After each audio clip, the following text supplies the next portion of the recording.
Isang mapagpalang araw po muli sa ating lahat. Tayo po ay patuloy na sasagot ng mga katanungan patungkol po sa espiritual na paglago. Sa mga bagong mananampalataya at sa mga gusto pong mas lumago pa sa kanilang pananampalataya, baka po makatulong ang ating question and answer patungkol po sa paglago natin bilang isang mananampalataya ni Kristo. Actually, ang paglago po ay hindi humihinto. Ito po ay nagpapatuloy mula nang tanggapin natin si Kristo sa ating mga buhay. Hindi po ito um, binibigyan ng taon o wala po itong taon o haba ng panahon. No? Habang tayo po ay nabubuhay, tayo po ay at patuloy na lumalago upang tayo ay patuloy na maging kawangis ng ating Panginoong Hesus. So, sa gabi pong ito, atin pong sasagutin ang isang katanungan, ano ho ba ang nakakahadlang sa ating espiritual na paglago sa ating buhay Kristiyano? Ayan. So, ano nga po ba? Sa inyo pong palagay, ano po ang nakakahadlang sa inyong paglago bilang isang Kristiyano? Lagi po natin iisipin na ang ating buhay bilang Kristiyano ay tulad nga po ng nasabi natin, no? Na naihahalin tulad po tayo sa isang pananim o sa isang buto na itinanim. At isang puno na tumutubo mula sa buto hanggang sa ito ay tumubo at lumaki hanggang sa kanyang pagtanda. Ganun po tayo na ihahalin tulad bilang isang Kristiyano na mananampalataya ng ating Panginoong Hesukristo. So, una pong dahilan o hadlang sa ating paglago bilang isang Kristiyano ay ang mga ito. Magbibigay po tayo ng ilang mga bagay. Bagamat ito po ay napakarami, pero magbibigay lang po tayo ng ilan sapagkat hindi po magkakasya ang ating oras, mapapahaba po tayong masyado kung ating tatalakayin lahat. So, tatalakay lang po tayo ng mga ilang hadlang o ilang mga hindrances sa ating buhay espiritual o sa ating paglago bilang isang Kristiyano. Una po ay ang kakulangan po natin ng ating mga panalangin.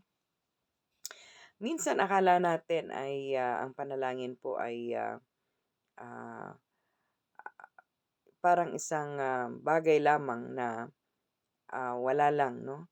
Pero alam po ninyo, ang panalangin po ay isang napakabisang paraan upang tayo po ay magkaroon ng tamang direksyon at pag-unawa sa ating mga buhay bilang isang tao. So, ang panalangin ay hindi one way o ang panalangin ay dalawang paraan na pakikipag-ugnayan natin sa ating Diyos. Kaya naman ang panalangin ay hindi po lamang isang pagkakaroon o pagkakataon para tayo po ay makausap natin ang Diyos, ngunit ang panalangin ay isang pagkakataon din para ang Diyos po ay makipag-usap personal sa atin. So, tayo po ay naririnig ng Diyos at ang atin pong inuusal o pinapanalangin sa Diyos ay hindi po naikakaila sa Kanya, naririnig po niya ito.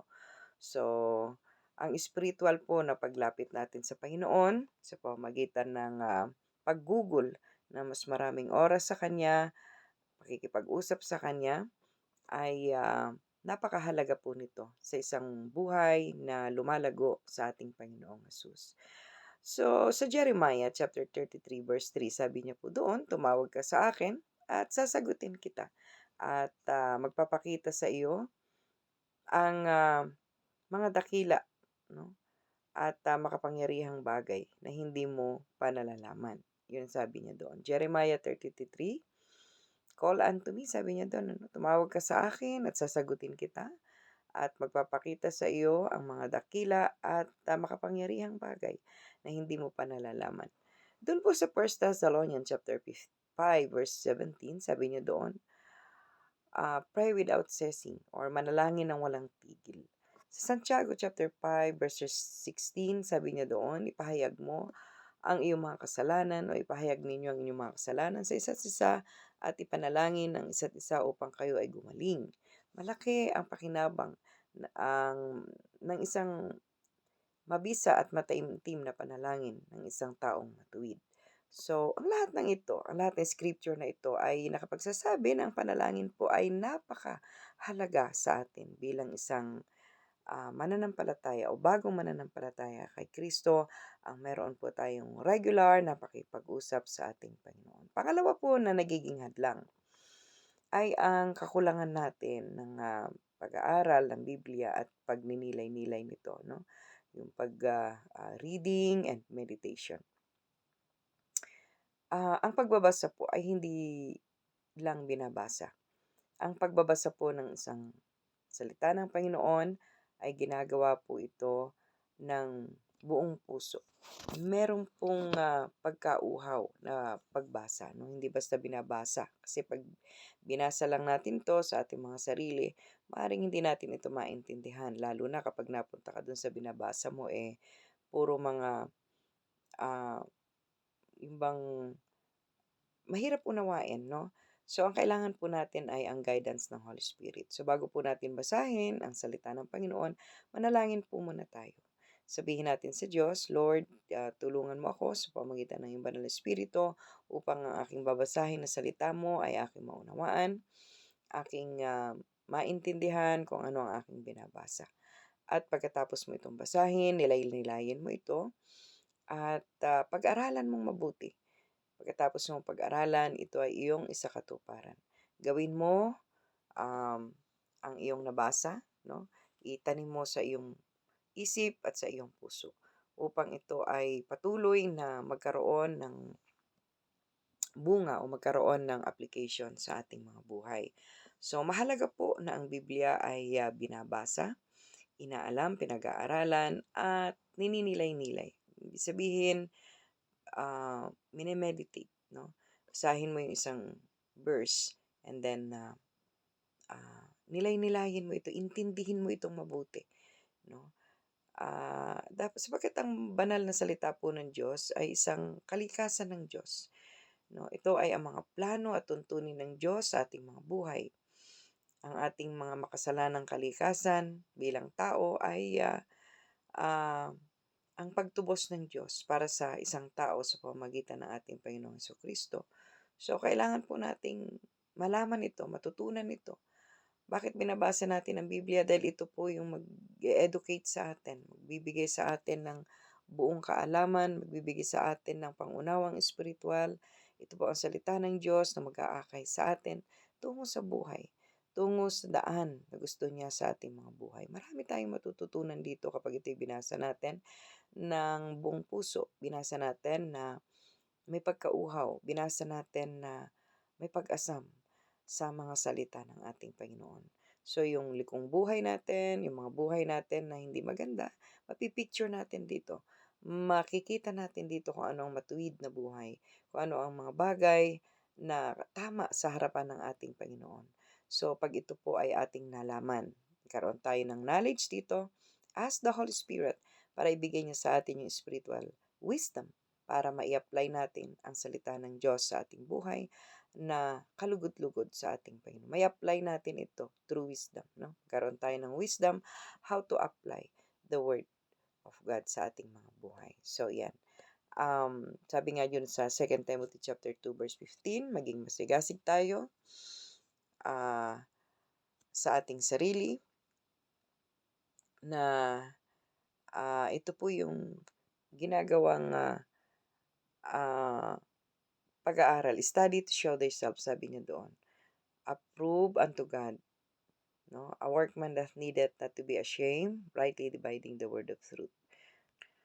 Sa New International Version, sabi niya doon, do your best to present yourself to God as one approved. A worker who does not need to be ashamed and who correctly handle the word of truth, no? Doon sa New King James, sabi niya doon, study to show thyself approved unto God, a workman that needeth not to be ashamed, rightly dividing the word of truth, no? So, doon makikita natin na kailangan magkaroon po tayo ng effort to give ourselves, to give yourself, no, to God, na maging tagapagsaliksik ng kanyang mga salita na walang dapat ikahiya sa pag-aaral, no, sa salita ng ating Panginoon at pagbubulay-bulay. So sabi nga po niya, pagsikapan mong maging karapat-dapat sa Diyos bilang isang manggagawa na walang dapat ikahiya at dapat na magturo ng katotohanan. So paano natin maituturo kung hindi natin ito pag-aaralan, bulay-bulayin, at may apply sa ating mga sarili? Kasi bago po naman natin i-apply o bago po natin ituro ang salita ng Diyos, kailangan magkaroon po tayo ng personal na application sa ating mga buhay. Sa Joshua 1:8, sabi po niya doon na ang aklat ng kautusan na ito ay hindi mahihiwalay sa iyong bibig, no? And pagbulay-bulayan ito sa araw at sa gabi upang iyong maingatan ang nakasulat doon. And then sa Hebreo chapter 4 verse 12, sapagkat ang salita ng Diyos ay buhay at makapangyarihan at matalas kaysa alinmang tabak na may dalawang talim na tumatagos hanggang sa paghihiwalay ng kaluluwa at espiritu at ang mga kasukasuan at utak at kumikilala ng mga pag-iisip at mga layunin ng ating mga puso. So napakatalas, no, ng salita ng Diyos, buhay na gumagalaw sa ating mga buhay. Kaya pag ito ay ating pinag-aralan, binasa at inalam, ninilay-nilay sa ating mga buhay, ito po ang ating spiritual food o ito po yung ating pagkain spiritual sa ating paglago. Yan. Minsan, kapag tayo po ay nagkukulang dito, nagkukulang po tayo sa pag-aaral at pagbabasa nito, ito po ang isang nagiging dahilan upang mahadlangan tayo sa ating spiritual na paglago sa ating buhay. So, pangatlo po ay ang kakulangan ng pakikipagkapwa. Yung pakikipag-fellowship po ba sa ating mga kapwa mananampalataya? Akala natin minsan, dahil sa tayo ay ah, maybe hindi, minsan kasi no, yung may mga bagay ba na nakakahadlang sa atin, lalo na kung bago pa tayo mananampalataya. Ah, minsan kasi may mga taong matataas ang pinag-aralan. Minsan naman ay may mga kakayanan sa buhay. Tapos makikita nila ang pupuntahan nilang church, isang maliit lamang, hindi pangkaraniwang tao lamang at hindi kasing um, kasing level ng antas nila. At minsan ito yung nagiging hadlang para hindi sila dumalo sa isang church, hindi sila dumalo sa isang fellowship. Pero alam mo ba niyo mga kapatid, na kung tayo po ay um, may kababaang loob sa ating Panginoon, makikita natin doon na ang pakikipagkapwa, pakikisalamuha sa ating kapwa Kristiyano, lalo na sa mga may malagunan na Kristiyano o may mga matanda na sa atin na Kristiyano, ay napakalaki po ng tulong nito sa ating mga buhay. No, wag natin titignan yung taas ng ating kaanyuan, yung taas ng ating pinag-aralan, yung taas ng level ng buhay natin, kung nasaan mang level tayo ng buhay. Ang tingnan po natin doon ay yung paano tayo matutulungan ng mga taong ito na makakasalamuhan natin upang tayo ay ma-lift up o lumago sa ating mga buhay spiritual. Alam mo ninyo mga kapatid, kung halimbawa ikaw man isang teacher, ang pinag-aralan po natin ay patungkol lamang sa mga subject na kung saan ito yung ating ituturo sa ating mga estudyante. The way na paano tayo magturo. Sa isa naman pong inhinyero, pinag-aralan lang po natin doon yung patungkol sa kung anong major natin, no? Halimbawa, civil ka, sakang civil engineer. Pinag-aralan mo doon paano magpatayo ng bahay, paano ah, kwenta nung dun sa buuin yung isang ah, papatayo mo, isang gagawin mo. Wala ho doon ng spiritual. Halimbawa, doktor ka, no? Sa pag-aaral ng medisina ay pag paggamot lamang sa mga pasyente, katayuan ng isang may sakit, physical na katayuan. Pero ang spiritual po doon na bagay ay wala. So, kailangan po natin ng mga bagay na espiritual sa ating mga buhay na hindi natin napag-aralan sa loob ng paaralan. Ito po ay mapag-aaralan natin sa pakikinig ng salita ng Panginoon. At makikita rin natin ito sa ating mga kapwa Kristiyano, sa ating mga um, kasama sa loob ng iglesia, sa loob ng church. Tayo po ay isang pamilya sa loob ng iglesia na ang atin pong ulo ay ang ating Panginoong Kristo.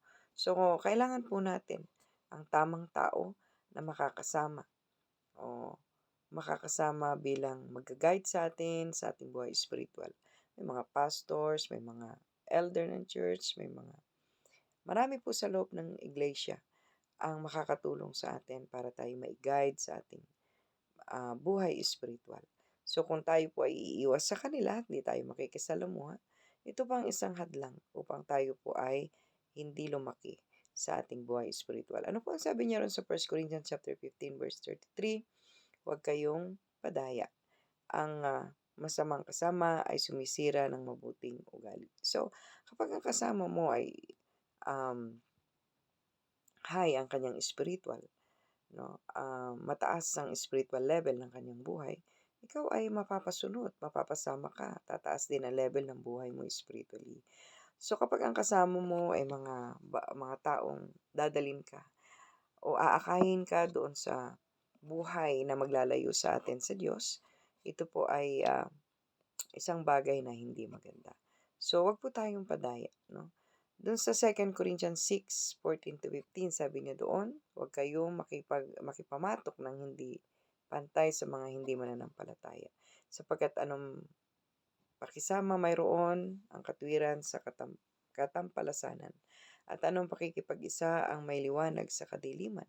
So, umiwas po tayo doon sa mga taong hindi tayo matutulungan sa ating buhay espiritual. Huwag natin silang mas madalas kasamahin.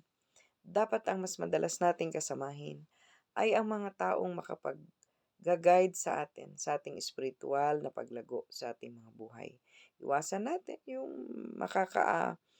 um, paglugmok sa atin, makakahila sa atin sa buhay na lalayo tayo sa ating pakikipagrelasyon sa Diyos. Dapat sumama tayo, makihalubilo tayo sa mga taong matutulungan tayo sa ating paglago spiritually. Pang-apat po ay ang pakikinig ng mga masamang doktrina o maling doktrina. No?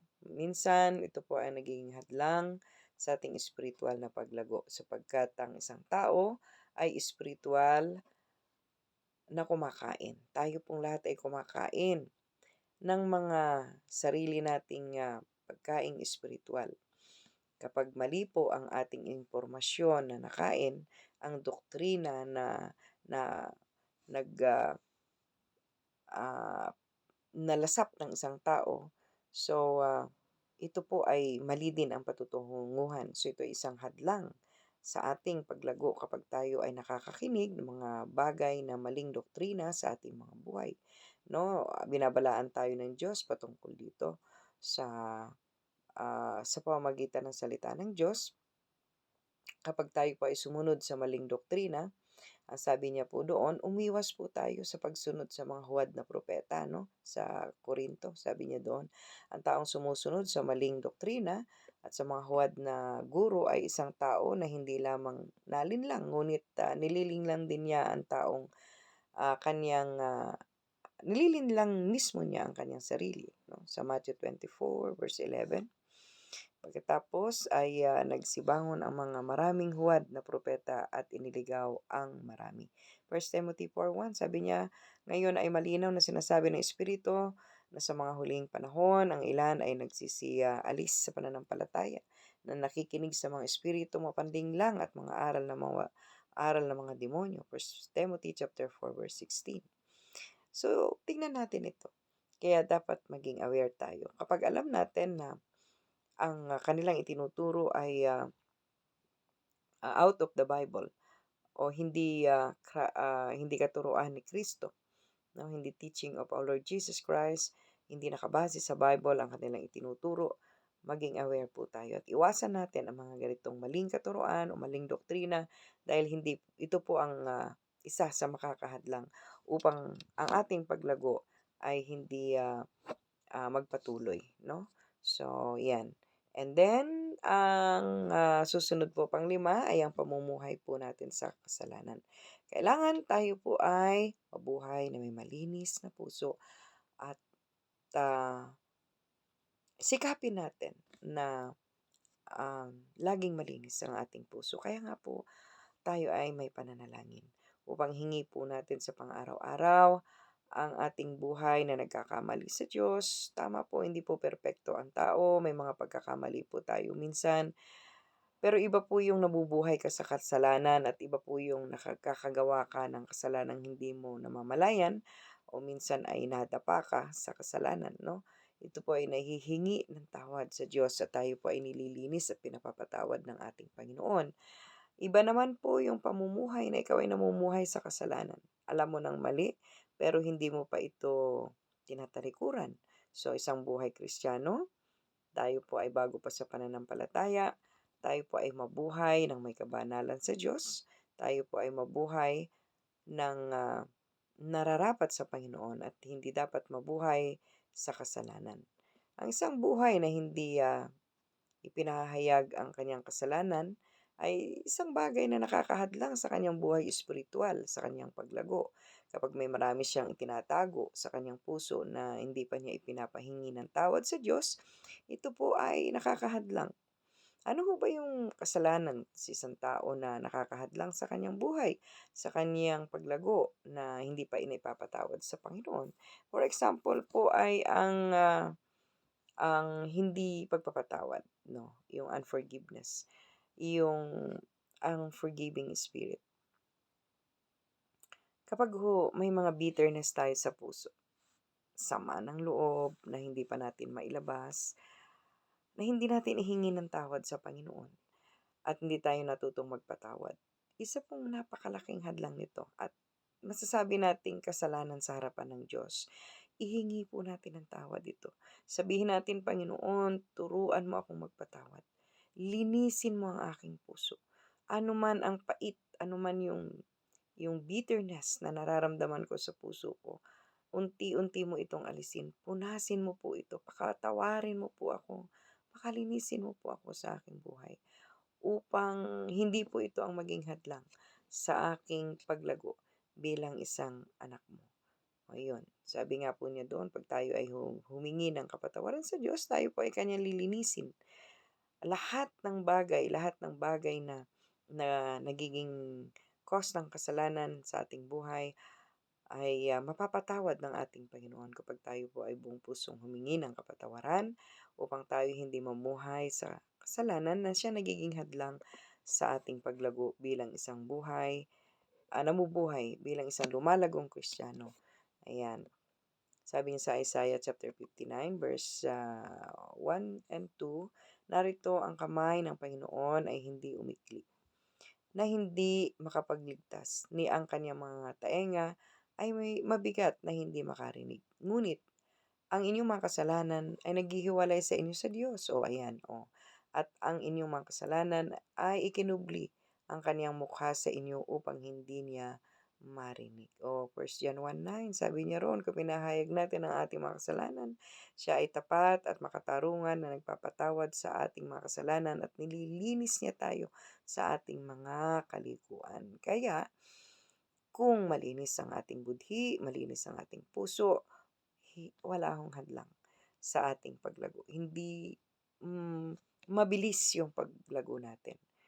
Hindi po tayo nabubuhay na nagkikimkim ng sama ng loob sapagkat alam natin na kapag ito'y inalis natin sa puso natin, isang daan ito upang tayo mapabilis sa ating paglago. At ma-exercise natin ang bunga ng Espiritu ng pag-ibig sa ating mga puso. Espiritu ng joy na hindi punong-puno ng pait, hindi punong-puno ng madilim na na na na puso, kung hindi maliwanag at may pag-ibig na puso. Okay, so yan ang mga bagay na posible pong makahadlang sa atin marami pa hong bagay na matuturing natin na mali sa harapan ng Panginoon o nagiging cause ng ating pagkakasala sa ating Panginoon, 'no? Ay ang 'yan, ang hindi pagpapatawad, ano pa ho, yung pait, bitterness sa puso natin na matagal ng panahon, na pinauulit-ulit ng kaaway na pinapaalala sa atin, na hindi natin nalilimutan, 'yan mga bagay 'yan nakakahadlang, 'no? Kailangan kalimutan na natin 'yun. Ang Diyos nga kinalimutan na yung ating mga kasalanan, 'no? Gano'n din po sana tayo. Sino man nagkasala sa atin, ano man yung mga bagay na nakasakit sa atin, ang lahat ay lumipas na. Tayo po ay may bagong buhay na kay Kristo, kaya dapat mabuhay na tayo na naaayon sa mga kalooban ng ating Panginoon, naaayon sa gusto ng ating Diyos, at hindi sa gusto ng ating sarili at ng ating mga laman. Ayan, so tayo po ay mamuhay na malinis ang ating puso at walang bahid ng kasalanan. Dahil ang kasalanan ang nakapaghihiwalay sa atin sa ating paglago at pakikipagrelasyon sa ating Panginoong Diyos. Ayan, yan po ang 5, paiksiin natin. Marami pa ho ang mga bagay na dapat nating tukuyin o idagdag, pero talakayin po natin to sa ating mga susunod na pagsagot sa mga possible question tungkol sa ating paglago bilang lumalago sa ating bagong buhay kay Kristo. Maraming salamat po at sana po ay makatulong ang um, mga scriptures na ito upang ma-guide po tayo sa ating paglago sa ating buhay kay Kristo. God bless everyone at ang Diyos po ang siyang um, makipisan sa bawat isa sa atin.